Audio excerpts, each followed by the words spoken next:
शैतान बहू। शैतानी ऐसी चीज है जो एक बार घुस जाए तो निकलती बड़ी मुश्किल से है।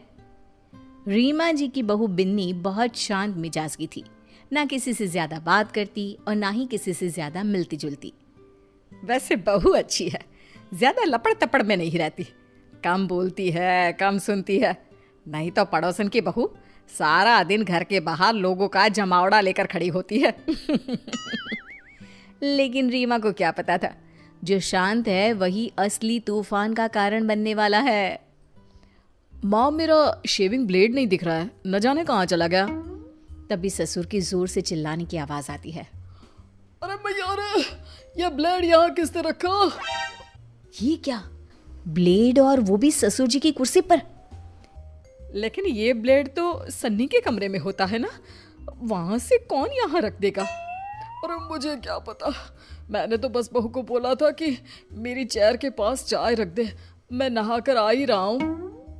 अरे नहीं देख पाई होगी वो ब्लेड, वैसे भी आपने भी तो नहीं देखा ना, और बैठ गए ना उस पर, क्यों? हाँ ये तो है। लाइए पापा, अब ब्लेड मुझे दीजिए, मुझे शेविंग करनी है। बस अब क्या था, बहू बेचारी से बनकर घर में रहती, लेकिन कोई ना कोई खुराफात करती ही रहती। फिर एक दिन, आज तो मैं राजमा चावल बनाकर खिलाती हूँ बहू। वो क्या है ना, सन्नी को मेरे हाथ के राजमा पसंद है, तू खड़ी होकर देखना कैसे बनता है, ठीक है ना? लेकिन मुझे तो आता है राजमा बनाना मम्मी जी, मैं भला क्यों सीखूं? अरे चुप रह, सुना नहीं मैंने क्या कहा? सन्नी को मेरे हाथ के राजमा पसंद है इसलिए। ठीक है माँ जी, कल को आप मर जाती हैं तो कम से कम मैं उन्हें आपकी कमी तो नहीं होने दूंगी। चलिए, आप ये राजमा बनाना मुझे सिखा ही दीजिए। ससुर सास बहू की बात सुन रहे थे, वो बहू की बात पर जोर से हंसते हैं। रीमा, दो जवाब बहू की बात का। हाँ जी। तो बात यह है कि सास इसलिए बहू को नहीं सिखाती कि वो मर जाए तो बहू बेटे को माँ की कमी महसूस ना होने दे, लेकिन मैं तुझे इसलिए सिखा रही हूँ क्योंकि अब से मैं आराम से बैठा करूंगी और घर में तू राजमा बनाएगी, समझी? बहू को सास की आराम परस्ती वाली सोच पर गुस्सा आ जाता है। बड़ा ये आराम करे, ये मलाई खाए, ये पार्टी करे, और मैं नौकरानी। अब बताती हूँ कि कैसे बनता है राजमा। सास तो राजमा बनाकर चली जाती है। बहू जल्दी से खुद किचन में खड़े खड़े ही खाना खाती है और फिर बचे खाने में ढेर सारा मिर्ची पाउडर डाल देती है। मेरा तो पेट फुल, अब पता चलेगा कैसे बनता है राजमा। सन्नी आता है और माँ प्लेट में बेटे को खाना देती है, लेकिन ये क्या, जैसे ही वो खाना खाता है, माँ पानी, पानी नहीं, चीनी, अरे चीनी भी नहीं, रसगुल्ला, माँ रसगुल्ला दे दे, बहुत तेज मिर्ची डाली है। हैं? ये क्या हो गया, मैंने तो थोड़ा सा मिर्च पाउडर डाला था। तभी दिखावा करती बहू भी वहां आ जाती है।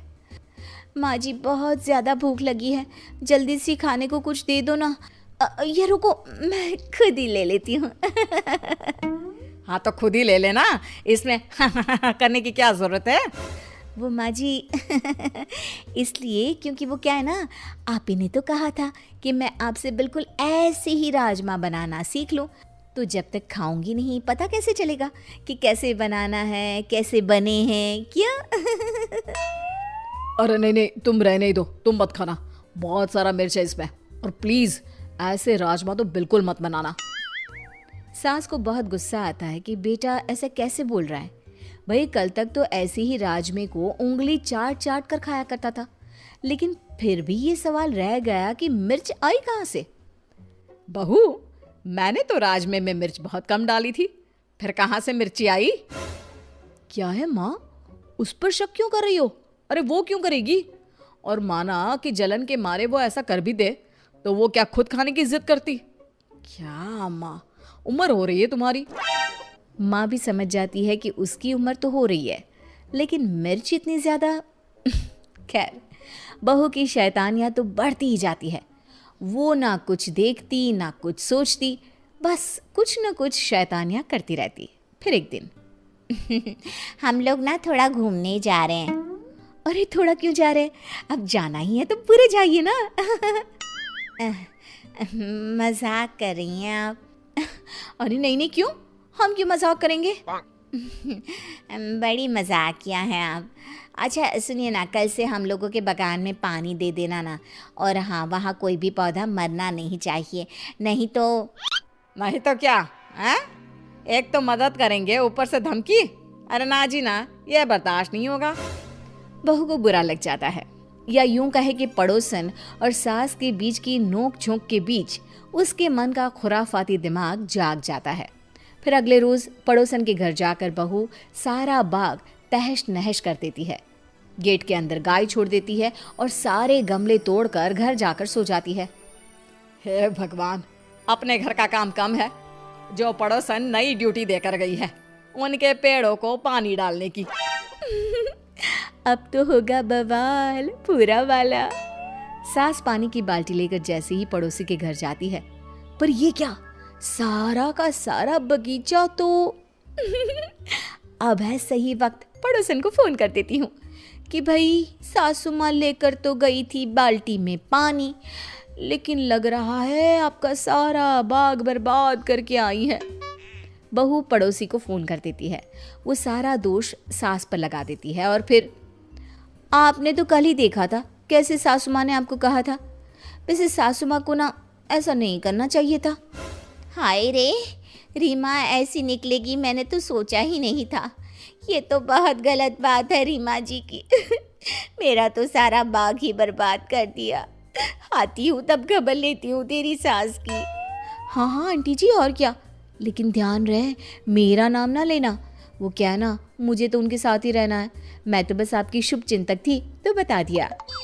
हाँ बेटा, उसकी ज़रूरत ही नहीं पड़ेगी। लेकिन ये क्या, 2 दिन बाद पड़ोसन जब रमा के घर में आती है तो पूरे गुस्से से लाल होती है।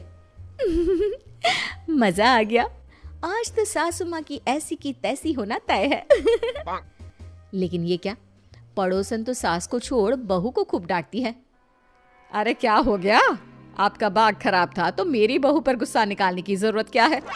वाह, बहू फोन करके सास को फंसाती है और सास बहू को बचाती है। बहू को अपनी गलती का एहसास तो हो रहा होता है, लेकिन पड़ोसी को बहू का खेल कैसे पता चला ये सोचकर वो हैरान होती है। मेरे घर में सीसीटीवी कैमरा लगा है, समझी? मुझे तेरा खेल तभी पता चल गया। बहू, तुझसे ये उम्मीद नहीं थी, मुझे माफ कर दे सास।